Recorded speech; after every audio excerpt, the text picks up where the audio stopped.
Penguin Audio presents 20 Chickens for a Saddle, written and read by Robyn Scott.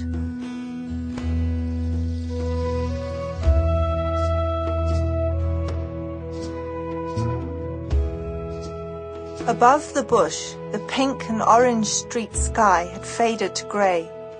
Inside, it was almost dark, and Grandpa, in his chair beneath the room's only window, caught the last of the light. He sat completely still, smiling at our confusion. His whisper had silenced the conversation. "Look who's joining us for drinks," he had said.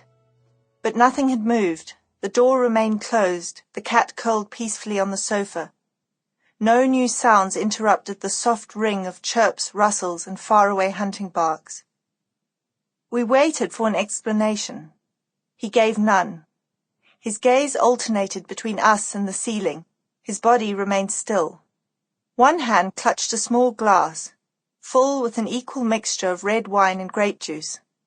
The other lay on the armrest, long fingers digging into the worn velvet covers.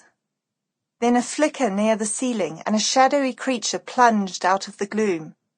Just above his head, close enough to brush wisps of thin white hair, it stopped. A giant brown moth, suspended with an unsteady flutter. The moth, joined moments later by a second, began a jolting orbit of his head. Grandpa gave a satisfied grunt.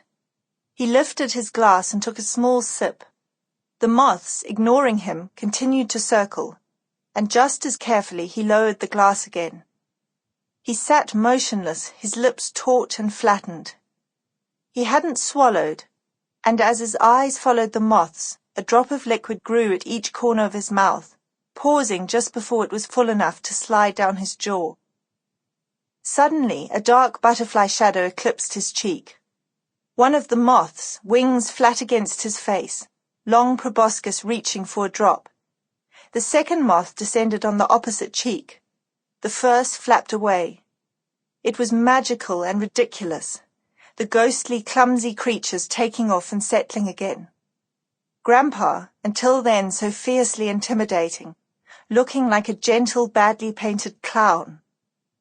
He smiled at those dowdy moths as if they were beloved pets, and only when they left, when the last traces of daylight had vanished and a paraffin lamp spluttered to life in the corner of the room, did he return his attention to his audience. "Nice trick, Ivor," said Dad, as the moths joined clouds of insects that appeared out of nowhere to dive-bomb the lamp. "But what these kids really want to see are snakes." "What do you say?" Grandpa leaned forward and cupped his hand behind his ear. His voice was high-pitched and sounded strange coming from such a tall, imposing man. Squeezed between Mum and the cat on the sofa, Damien and I stifled a laugh. Lulu didn't manage, giggled, and buried her head in Mum's lap. Dad repeated himself. "Hard to please, eh?" Grandpa fixed his gaze on each of us, half amused, half accusing. He turned back to Dad. "Show the kids what's under that chair." Dad stood up and walked slowly towards the chair. "Come on, chaps," he said, grabbing the armrest. "Not suddenly scared, are you?" We all shook our heads. None of us moved. Desperate as I was to see snakes, the prospect of whatever lay beneath that chair was suddenly terrifying. I turned to Granny Betty, who sat quietly at the end of the long sofa. An amused smile flickered across her face, but she remained silent.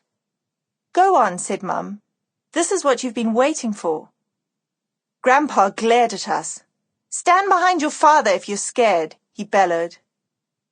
Lulu, Damien, and I reluctantly slid off the sofa and squatted behind Dad, who leaned forward and began to pivot the chair slowly sideways. Holding our breath, poised to flee, we peered under the rising base. A black creature, a little smaller than my hand, crouched statue-like on the concrete floor.